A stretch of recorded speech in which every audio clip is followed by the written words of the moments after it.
வணக்கம் மக்களே, வாழ்க வளமுடன், நல்லது நினைப்போம், நல்லது நடக்கட்டும். இந்த வீடியோ நம்ம எதை பத்தி பார்க்க போறோம் அப்படின்னா, இஷ்ட தெய்வ வழிபாடு அப்படின்னா என்ன?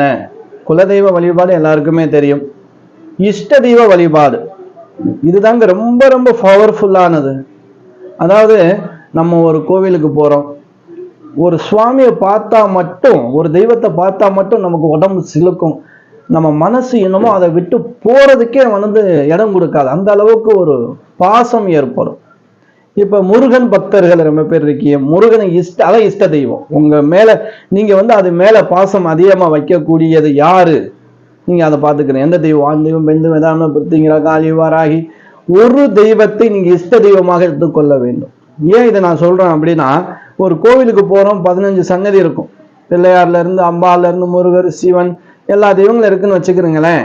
நீங்க எல்லாத்தையும் போய் என்ன செய்றீங்க அப்படின்னா, உங்களுக்கு ஒரு திருமண தடை இருக்கு அப்படின்னா பிள்ளையார்கிட்டையும் போய் சொல்றீங்க, முருகப்பெருமான்டையும் சொல்றீங்க. என்ன, ஏதாவது ஒரு தெய்வத்துக்கு காது கேட்காதா அப்படிங்கிறத நம்மளுடைய எண்ணம். ஆனா அப்படி இல்லை.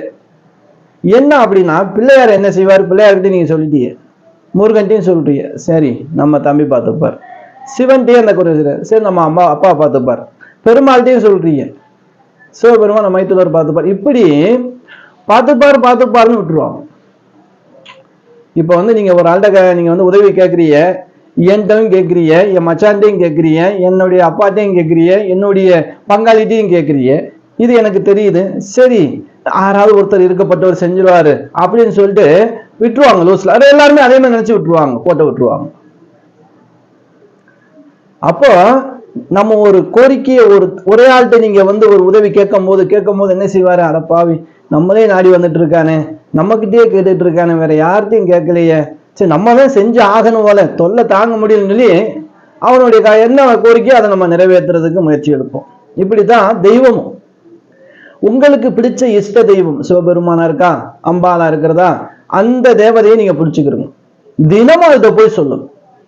தினமும் ஒரு விளக்கோ கற்பூரமா ஏத்திட்டு, இல்ல வாசனையான ஒரு மலர், அன்பு தாங்க மலர், அன்பு அங்க பரிமாறுங்க, அது போதுமான விஷயம். அங்கே நீங்க நின்று ஒவ்வொரு நாளும் அந்த விஷயம், உங்களுக்கு ஒரு குழந்தை பாக்கியமா, அந்த தெய்வத்தை மட்டும் கேளுங்க. தொடர்ச்சியா கேளுங்க, தொந்தரவு பண்ணுங்க. அதாவது பசுமாடு கண்டுக்குட்டி பால் குடிக்கும் போது நீங்க பார்த்திருப்பீங்க, கொஞ்ச நேரம் கொடுக்க, அப்புறம் கொடுக்காது, முட்டும். பால் குடிக்கிறதுக்காக தாயவே முட்டின உடனே அது பார்க்கும், வலி தாங்க முடியாம பால் இறக்கிடும், கொடுத்துரும். ஒரு கண்டுக்குட்டி பசுமாடியிடம் எப்படி முட்டி பாலை சுரக்கிறதோ, அது போலதான் தெய்வத்துக்கிட்டையும் நீங்க என்ன செய்யணும்? விடாமுயற்சி. ஒரே தெய்வத்துக்கிட்ட பிடிச்சுக்கிறோங்க, கண்டிப்பா காரியம் ஜெயிக்க முயற்சி பண்ணி பாருங்களேன். நடந்திருக்குங்க, ரொம்ப பேருக்கு நடந்திருக்கு நான் சொல்லி. ஏன்னா இன்னைக்கு வழிமுறைகள், வழிபாடுகள், தெய்வங்கள் எவ்வளவு வந்துருச்சு. எல்லாத்துக்கும் நம்ம வழிபாடுகள், பூஜைகள் பண்ணலாம்.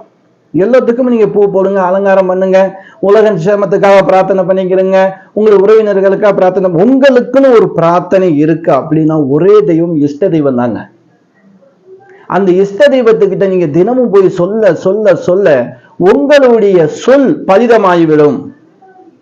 உங்களுக்கு நீங்க அந்த கேட்ட வரத்தை கண்டிப்பாக முருகப்பெருமானா இருந்தா முருகப்பெருமான், சிவபெருமான் இருந்தா சிவபெருமான், அம்பாளா இருந்தா பெருமாள், யாராக இருந்தாலும் சரி கொடுத்து விடுவார்கள்.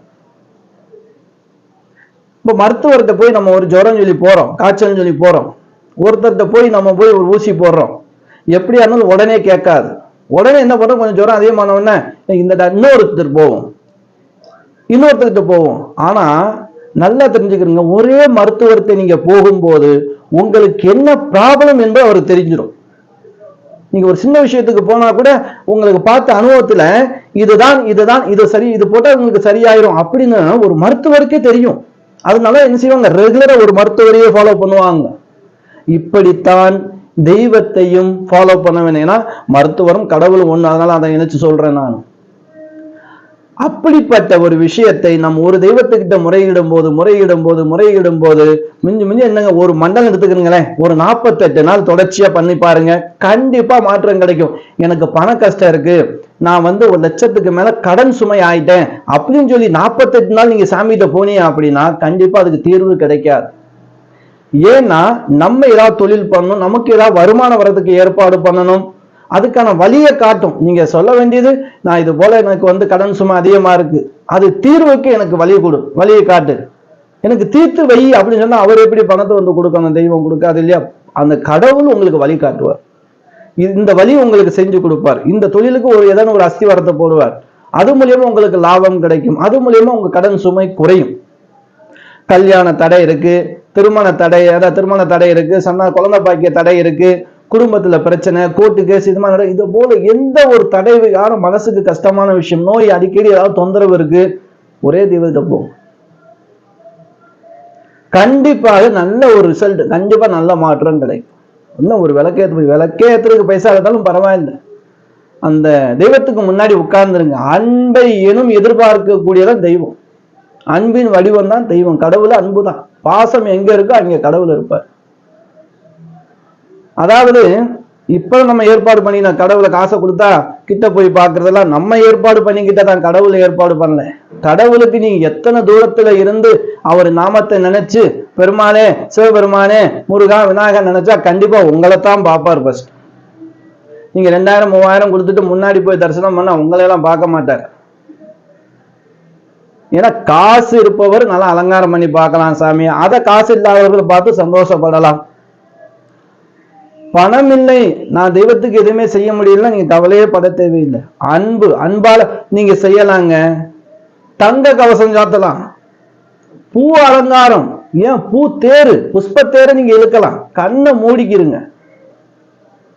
தங்க கவசம் நீங்களே கொண்டு போய் சாத்துறதா வேண்டிக்கிறங்க, பூவால் அலங்காரம் பண்றதை வேண்டிக்கிறங்க, தேர்ல இழுக்கிறத வேண்டிக்கிறங்க. எண்ணத்தால நிறைவேற்றுங்க. நமக்கு கடவுள் ஒரு பிரார்த்தத்தை கூட நிஜமாவே பண்ணுவோம்.